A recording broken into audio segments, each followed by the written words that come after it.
Good evening, folks. You're listening to the Hour of the Time. I'm William Cooper. At the heart, ladies and gentlemen, of the alchemical mystery, of course, lies a secret. Now, this is no ordinary secret. It is that which they really want us to believe cannot be told. The experience of gnosis. And they believe, if you study the occult and the secret societies long enough, you'll understand that they believe that ultimately this inexplicable knowing, the gnosis, cannot be conferred or taught, only incubated and gestated. Now remember, I told you that all through the process of initiation, the climbing up through the degrees of the different brotherhoods or secret societies, one is never told the interpretation of the symbology of the ceremonies, of the initiatory rites, and the esoteric teachings to be found in their writings. One either gets it or one does not. Those who get it are helped up the ladder by those above them, and those who do not progress. Simply, ladies and gentlemen, they do not progress. And they never learn the ultimate secret, which is what we're looking for, isn't it? Somehow, this gnosis has been transmitted from generation to generation through thousands of years. If you doubt that, I suggest that you get into the books and get into the history and do the research that I've done, and you'll find that this underground stream of particular knowledge that one only finds in these secret societies and ancient brotherhoods, what some might call the secret college, is unbroken. And once you understand what it is and you're able to grab hold of any portion of that stream, you can follow it forward or backward through time.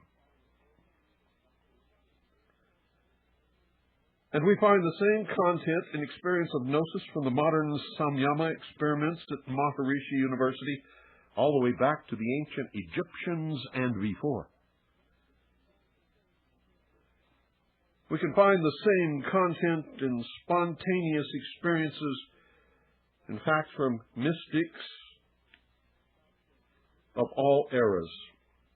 The secret at the core of alchemy is an ineffable experience of the real workings of our local cosmological neighborhood. Doubt it not. So how can one incubate and gestate such an experience? The answer may lie in the word transmitted.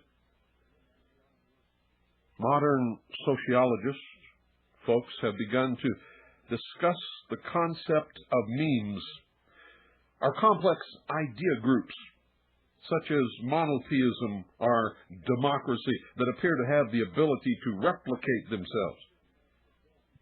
And memes seem to have other properties as well, such as an unusual psychic component. The spread of spiritualism in the 19th century is a superb example of a viral-like meme outbreak with serious parapsychological implications. A modern version might be the New Age movement.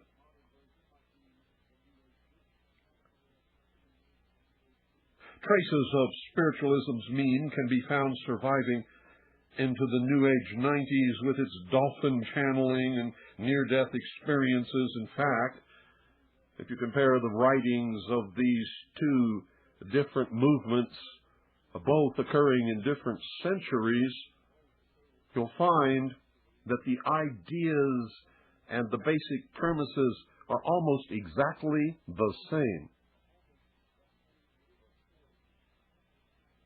The recent film entitled The Sixth Sense is deeply influenced by spiritualism's perspective on the afterlife, conveying the meme directly and powerfully to millions of moviegoers.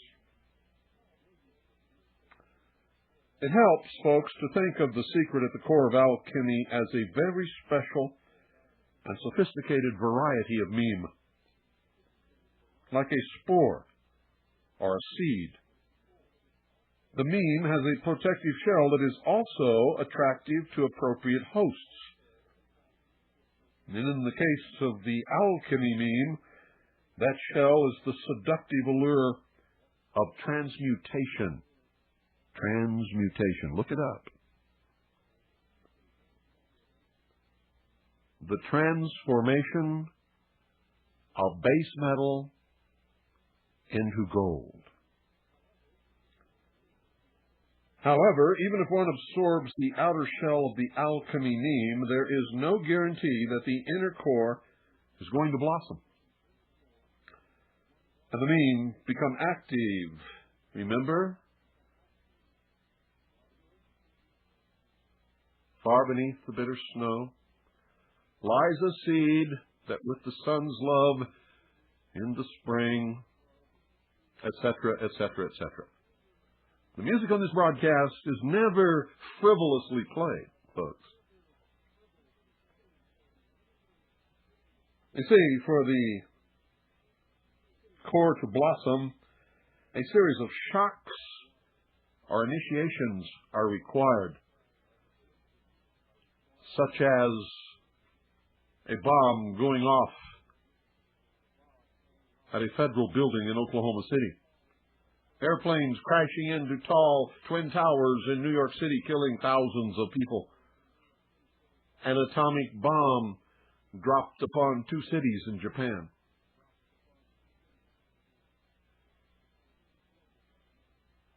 A complete and total economic collapse.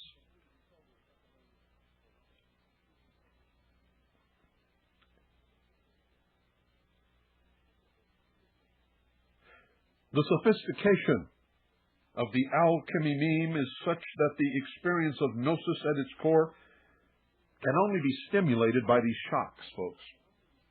Now, the shocks that I told you about are major shocks, not just to individuals, but to entire cultures, and sometimes to the entire world.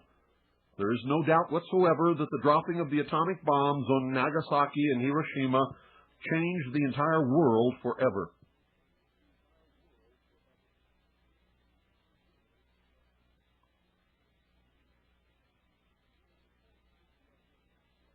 So to transmit the idea complex, the gnosis meme through times requires a series of encounters between those in whom the meme is active and those who have merely been exposed to it.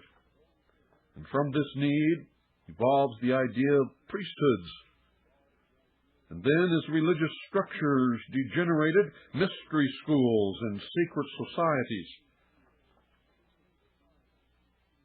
And we can think of these as incubation devices for spiritual memes. Through the millennia, the undigested seed of the alchemy meme was jumbled together with other spiritual memes, creating a seemingly endless series of hybrid spiritual expressions masquerading as alchemy. Pay close attention to that word, masquerading. However, from its first independent appearance in first-century Alexandria to its modern expressions such as Fulcanelli and the Golden Dawn, the secret at the core of the alchemy meme can be traced by its Gnostic ineffableness. The secret protects itself, but in doing so leaves an unmistakable fingerprint. And by following these Gnostic fingerprints, people like me can track the progress of the alchemy meme throughout the history of the human race. In the late 1880s, Dr. W. Westcott, the medical examiner for the City of London, was, it just happens by chance, an advanced Rosicrucian adept. A Rosicrucian is a member of the ancient order of Rose and Cross. And he was one of the founders of the Hermetic Order of the Golden Dawn, 19th century England's most notable occult organization. He tells us in an 1890 lecture on alchemy that it is never taught in so many words. It may dawn on any one of you. The magic event may occur when least expected, just like I've always told you. Thereby demonstrating that he, Dr. W. Westcott, at least understood that there was a Gnostic secret at the core of alchemy. Now, he could be taken as an authority. He was steeped in Rosicrucian ideas and in helping to found the Golden Dawn, which was the first semi-public, gender-neutral magical society that accepted both men and women as initiates. He clearly felt he was part of some larger pattern or process, and you'll find that all of these adepts always have that sense of belonging to something larger, always at work. And they are. But they're also known throughout history as the builders.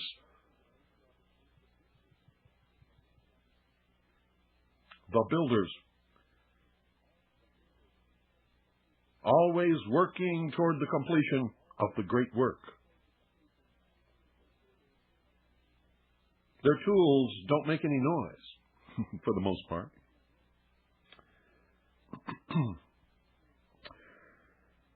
In his aptly named Flying Roll lecture is therefore of more than passing interest. It was given early in the organization's history and was presented to the group at large.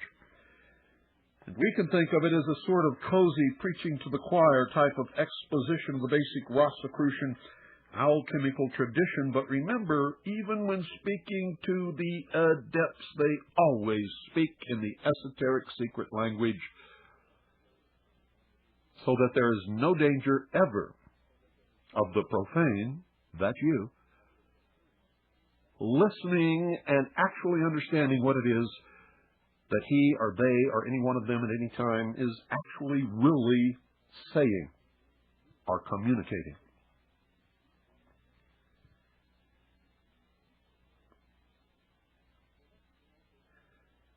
The lecture opens with the assertion that alchemy means simply the higher chemistry, which treats with the essential nature of the elements, metals, and minerals. And this is a good direct explanation for the ancient term alchemy, which avoids the pitfalls of speculative philology and other over-esoteric derivations, and it guarantees that you will not understand one word of what it really means. But we will get there. I will make sure that you understand it. It may take quite a few nights of revelatory teaching, but eventually, at least some of you will get it.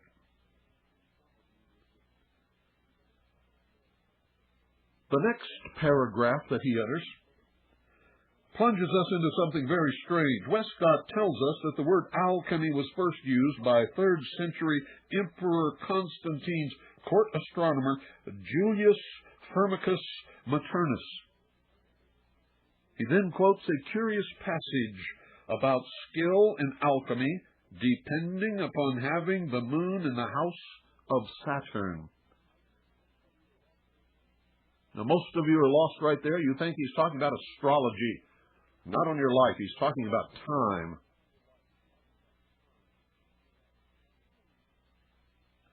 He's saying that skill in alchemy depends upon having the moon in the house of Saturn. As if this is not confusing enough, Westcott jumps in to ask, what house does he mean? The day, Aquarius, house, or the night, Capricorn? house of Saturn. And then further confuses everyone by wondering if this 4th century astrologer could have meant the attribution as referring to Uranus. Now remember, in ancient days, astrology was astronomy.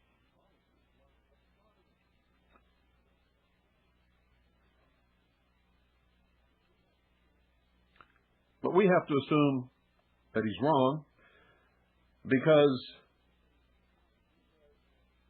the planet Uranus was not discovered until 1781, and so Constantine's court astrologer could not have been referring to that planet unless he knew something that nobody else knew up until the time of that discovery. And so we might suspect that this is simply bad scholarship, a case of enthusiasm outrunning erudition. Yet Dr. Westcott's scholarship and other works is sound enough. It is as if the comments are a species of in-joke, not meant to be taken literally, but assumed to be metaphor and allegory by those who know the punchline. And since Dr. Westcott's audience included such luminaries as W.B. Yeats, S.L. McGregor, Mathers, Dr. Thomas Berridge, Annie Horniman, Moyna Mathers, Florence Farr, the Reverend Arthur Eiton, the group's practical alchemist A.E. Waite, and other members of the esoteric London scene, it is likely that a number of these folks did indeed understand the in-joke.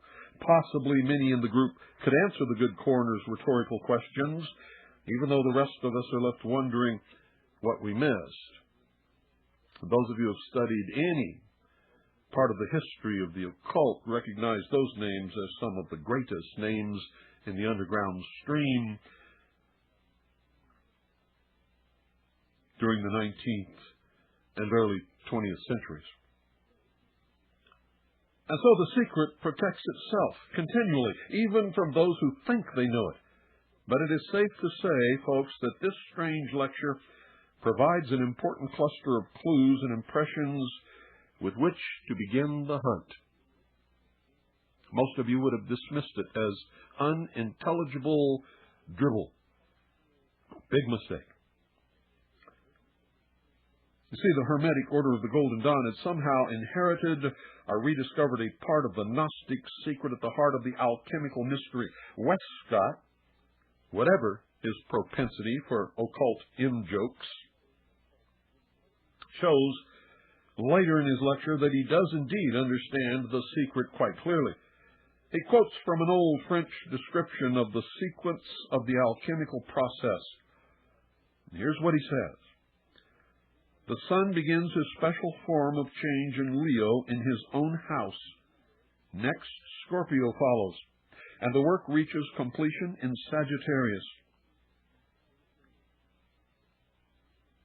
End quote. To make sure that we understand, Westcott insists at the close of his lecture that to perform alchemical processes requires a simultaneous operation on the astral plane with that of the physical. Unless you are adept enough to act by willpower, as well as by heat and moisture, life forces, as well as electricity, there will be no adequate result. End quote. And ladies and gentlemen, not one word of that means what you think you heard. The source for the secret would seem to be the Rosicrucian movements that had swirled around Europe since the early 17th century. The Rosicrucians had become, by the late 19th century, the prototypical secret society for incubating the alchemical meme. I bet some of you are just now getting even a glimmer of what alchemical meme even means. Excuse me. In 1555,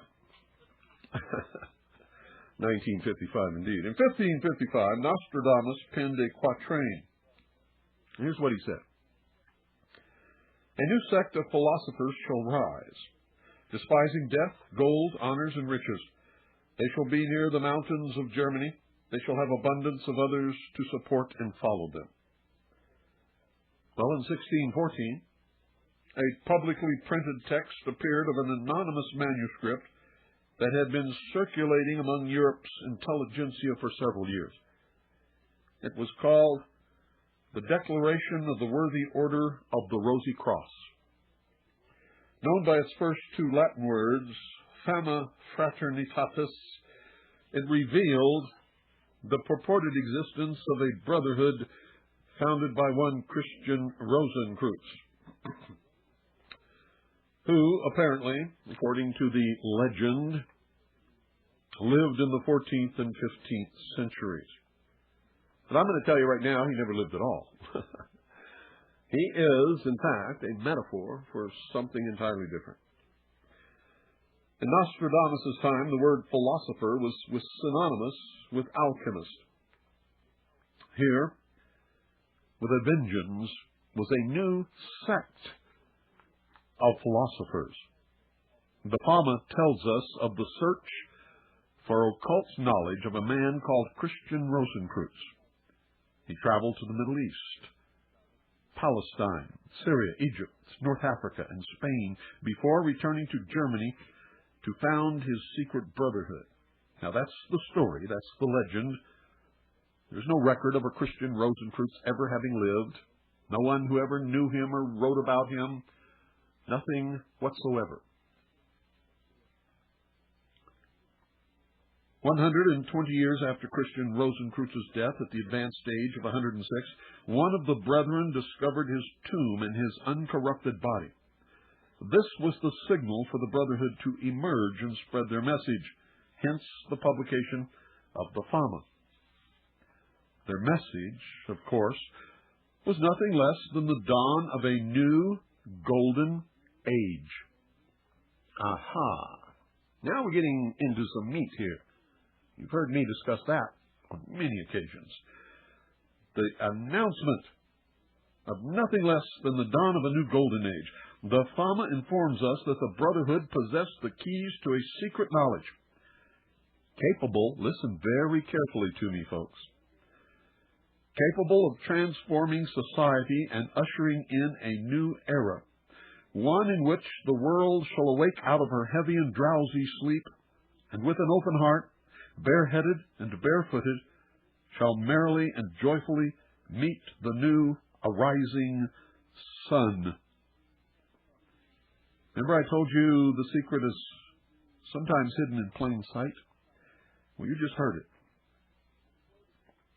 And the quote is taken directly, verbatim, from the next Rosicrucian production, the Confessio Fraternitatis, a Latin restatement of the basic themes, but with a more direct emphasis on its revolutionary implications. It also goes to the very core of the alchemical mystery. And at this point, you've already heard almost everything that you ever need to know, except how it's done.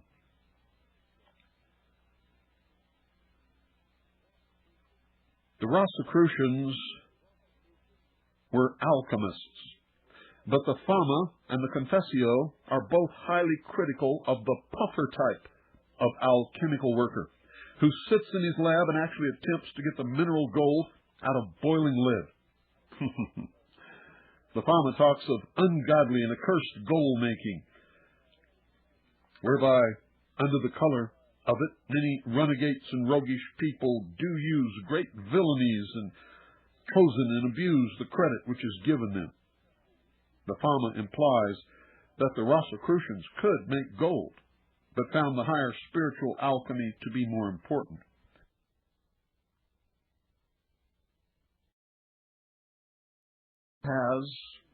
No one can literally make gold out of lead.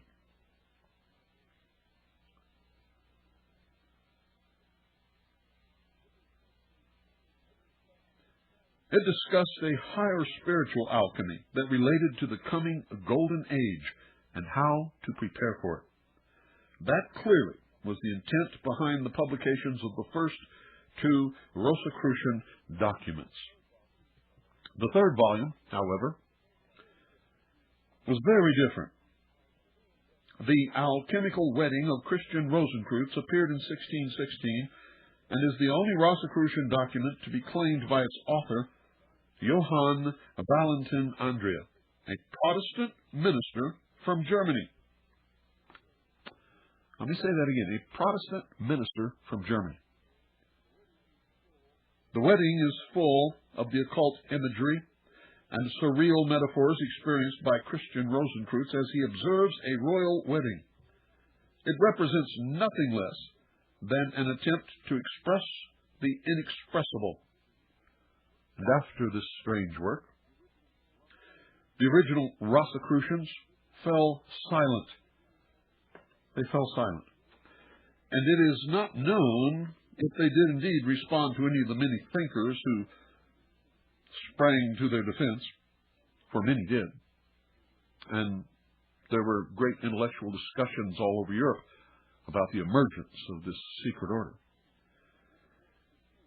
And we must assume that if they did,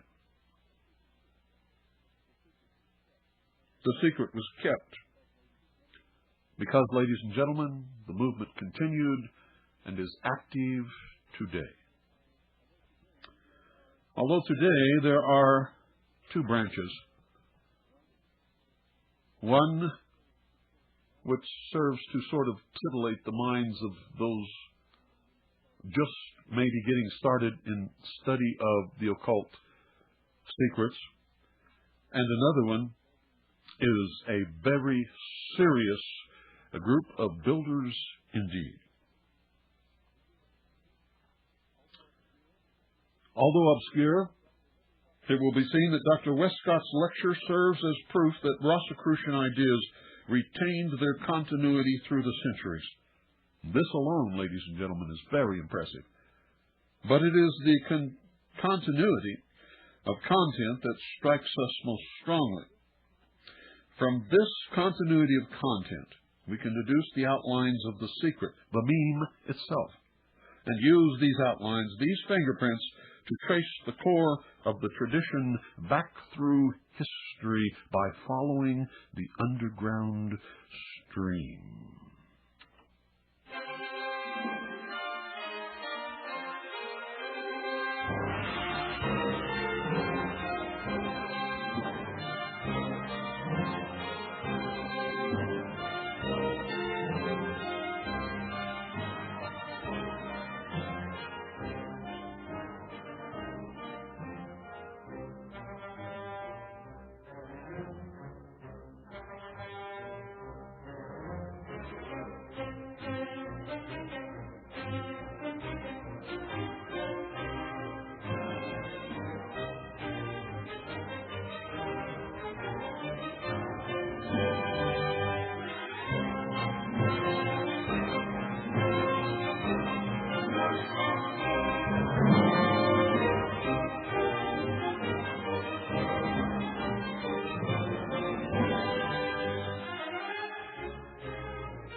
Ladies and gentlemen, if you will go to a video store and either rent or purchase, if they don't have it, you can order it, rent or purchase a film called Things to Come.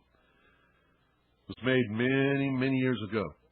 In that film, you will recognize, if you are an astute student, you will recognize many of the things that I've discussed in our Mystery Babylon series and that I am revealing to you tonight. You'll also see a symbol, a globe with wings, a globe with wings.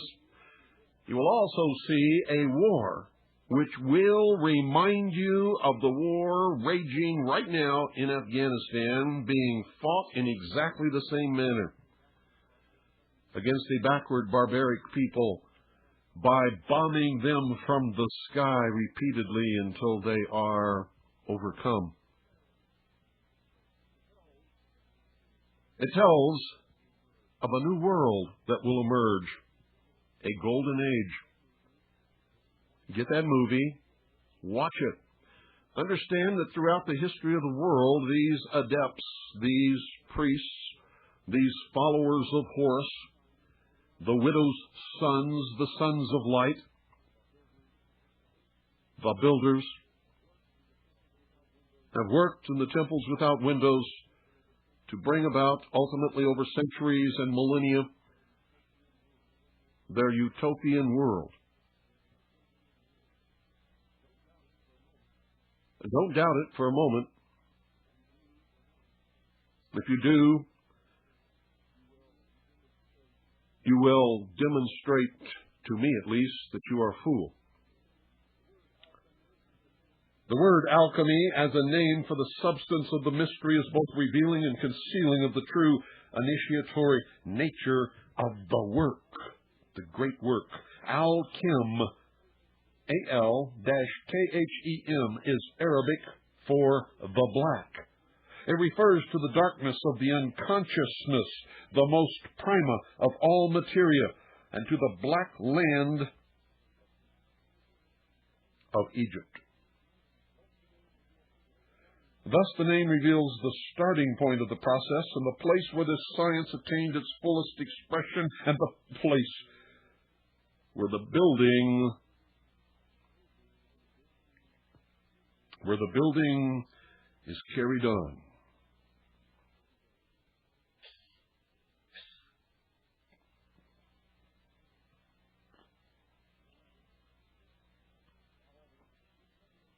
However,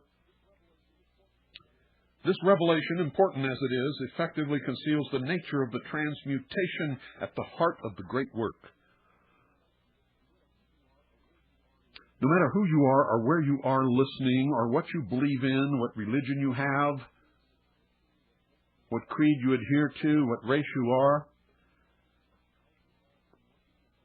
alchemy has been working upon you personally for many years. And you have been affected by it, whether you recognize it or not. It is a fact that is true.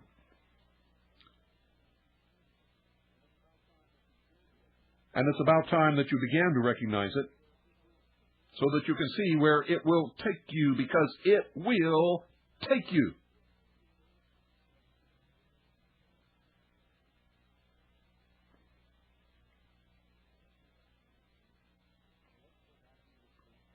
So let's go back in history, and let's begin in Egypt.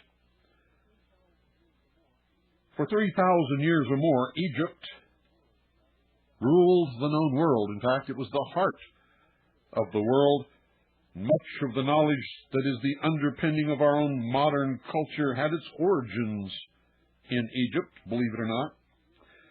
Our modern, essentially European view of the ancient world is distorted by the funhouse lenses of Greek and Judaism and Christian history. The Bible gives us an Egypt of powerful pharaohs and pagan magicians, mighty armies, slaves and invasions of pharaohs, chariots and armies out of the south. Herodotus gives us a travelogue, complete with inventive stories from his guides. And to the Hebrews of the Old Testament, Egypt was the evil of the world from which God had saved them once before. To the barbarian Greeks, it was an ancient culture to be pillaged for ideas and information. The superimposition, ladies and gentlemen, of these concepts produced a skewed image of Egyptian civilization. Most of what you think you understand about ancient Egypt, you don't understand at all. For instance, the pyramids or at least three, the greatest pyramids, what we know as the Great Pyramids on the plains at Giza, were not tombs for any pharaohs. They were temples of initiation. And the initiation that the ancient Egyptians performed was much like the initiation of George Herbert Walker Bush and his son, George W. Bush, in the crypt. Why did you think they called it the crypt? At Yale University.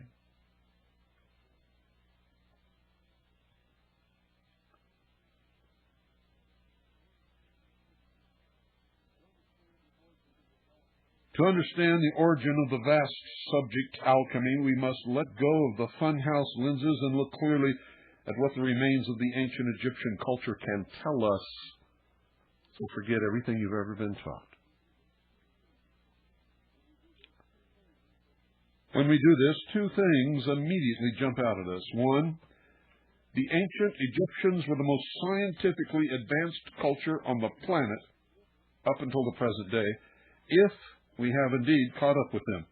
And two, their science, in fact, their entire culture, seems to be revealed rather than developed. You cannot find a point in Egyptian history where they were learning what they had. They had it from the beginning. Talk about mysteries. The Egyptians claimed that their knowledge was derived from the actions of the divine forces in what they called the first time, or the Zep Tepi. This body of knowledge was passed down through the ages by a group known as the Huru Shimsu, or, as I have taught you on many previous episodes, the body of adepts known as the Company of Horus, or the full body of adepts known as the Congregation of the Mysteries. Remember, Osiris was the doctrine, Isis was the church, and Horus represented the full body of the Congregation of Initiates. Each pharaoh, down to Roman times, was an initiate of the Company of Horus, and so privy to the secret knowledge, and the symbol was, in those days, the emblem of the head of the cobra upon the forehead. Remember, they're also called the Order of the Dragon, the Order of the Snake. The followers of the Luciferian philosophy, some of you call Satan. We can think of this secret knowledge as the core of alchemy. In its broadest sense, however, as we look closer at what the Egyptians tell us about their science, we find that it is based upon an intimate understanding of the stars. We also find that it is coded somehow into many of the ancient monuments that have existed in Egypt for centuries. And if you've listened closely to me on previous broadcasts, I've told you that the sum total of human knowledge was always built into the buildings of the culture of all of the ancient civilizations. These monuments, such as the Sphinx and its temple, point to an even more ancient civilization from which the Egyptians recovered their knowledge. In that sense, the knowledge of the Egyptians, of which alchemy is a half-remembered fragment, is the lost science of the last evolutionary societal epoch. But it is true. What happened to end this epoch? The legends say that a great catastrophe destroyed this advanced culture, and modern scientific evidence tends to bear that out. One of the earliest of all alchemical texts is the fragmentary Isis the Prophetess to her son Horus, found in the Codex Marcianus, a medieval collection of Greek fragments. This work seems to be a unique blend of Hebrew mysticism and Egyptian mythology that could only have come from Alexandria. Sometime early in the 1st century of what is known as the Christian era, the Egyptian goddess Isis tells her son Horus. Remember, Isis was the mother, sister, wife of Osiris.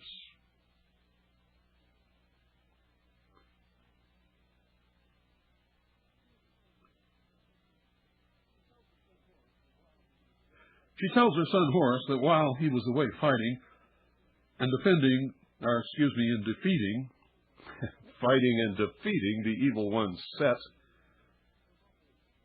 she was in Hermopolis studying angelic magic and alchemy.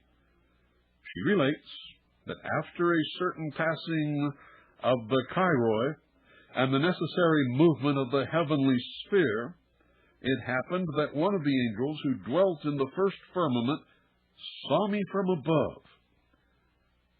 The angel is inflamed by sexual passion for Isis, but he can't answer her question about alchemy. He bargains on another encounter by offering to bring a higher angel who will tell her everything that she wants to know. The first angel shows Isis the magical sign of the higher angel, and this sign consists of a bowl of shining water and a moon sign that resembles the emblem of the moon god Khonsu of Thebes. And at noon the next day, the angel returns with the higher angel, here called Amnael, Amnael. And this higher angel also finds Isis desirable and is willing to trade for information. He reveals the mystery of his sign and then swears her to a great oath. In this oath, we find echoes of the great mystery and one of the keys to its explication. And this is the oath. I conjure you in the name of fire, of water, of air, and of the earth. I conjure you in the name of the height of heaven and the depths of earth's underworld. I conjure you in the name of Hermes and Anubis, the howling of Kerkoros and the guardian dragon. I conjure you in the name of the boat and its ferryman, Acherontos. And I conjure you in the name of the three necessities and the whip and the sword. After this strange oath, Isis is told to never reveal the secret to anyone but her son Horus, her closest friend. Now remember, we're not talking about real people here. I told you who these characters really are.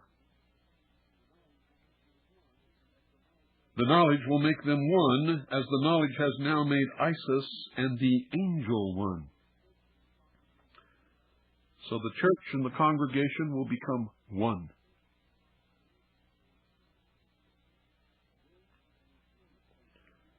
And then a curious thing occurs.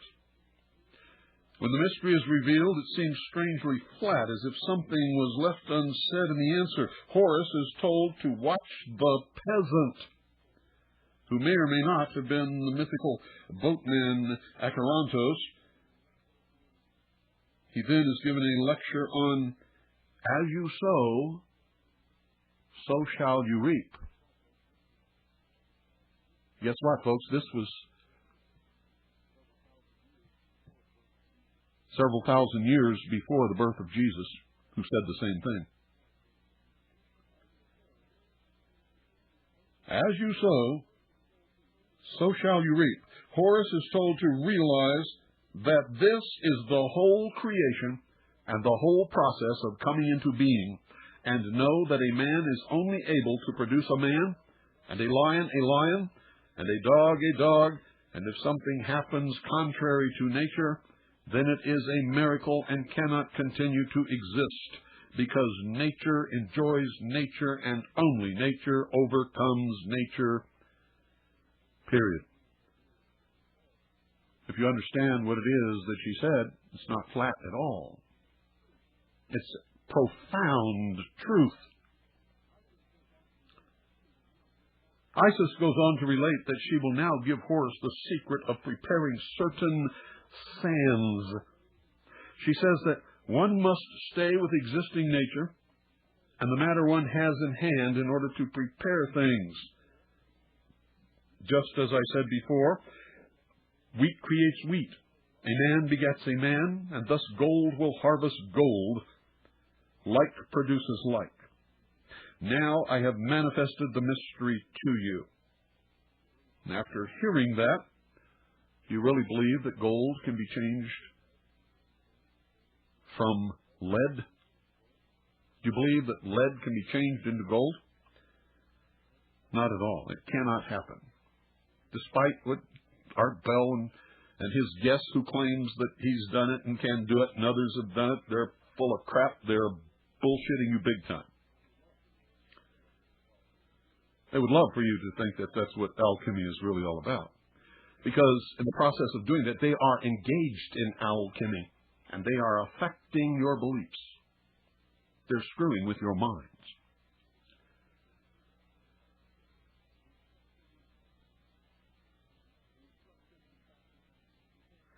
The instruction then passes to hands-on lab work in melting and preparing metals such as quicksilver, which is mercury, copper, lead, and of course gold.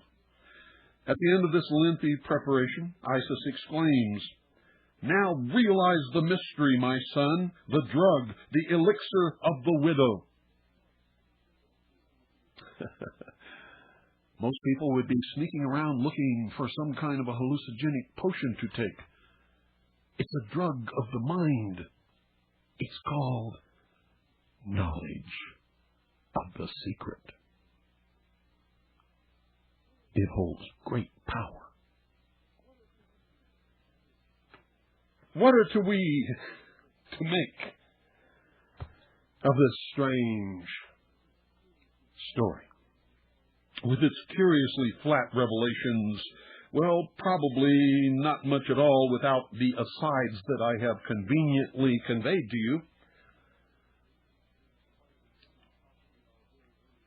And if I had not done that, possibly our very earliest alchemical text would present us with the same problems and ambiguities that we will find throughout the entire alchemical corpus.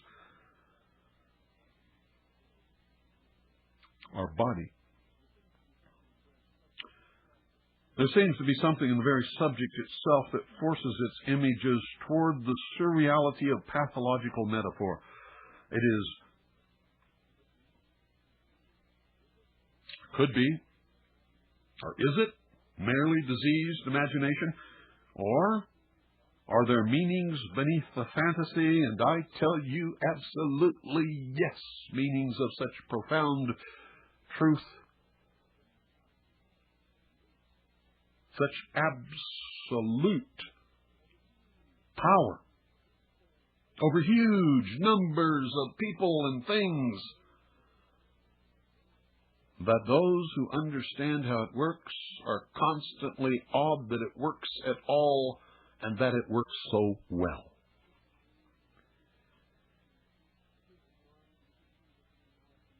With this in mind, we can see that the name alchemy points to the lost science of the ancients as revived by the Egyptians, and to the darkness of the unconscious, where powerful psychosexual forces can be encountered and used in the process of transformation. Egyptian science, with its concern for stellar movements as the background for mythical dramas, points us another step down the road, as does the realization that there is a core of reality to the process far beyond the purely internal. And as we ravel alchemy's ultimate secret, we will return to the story of Isis and the angel, the origin of alchemy. But first, we need to follow the trail of those who held this information. And since we've already been following that trail for so long on this broadcast, we will, on Monday night, pick it up again. The Hru Shimsu, the followers of the widow's son, the congregation of Horus. Good night, folks. God bless each and every single one of you. Good night, Annie Poon Allison. I love you.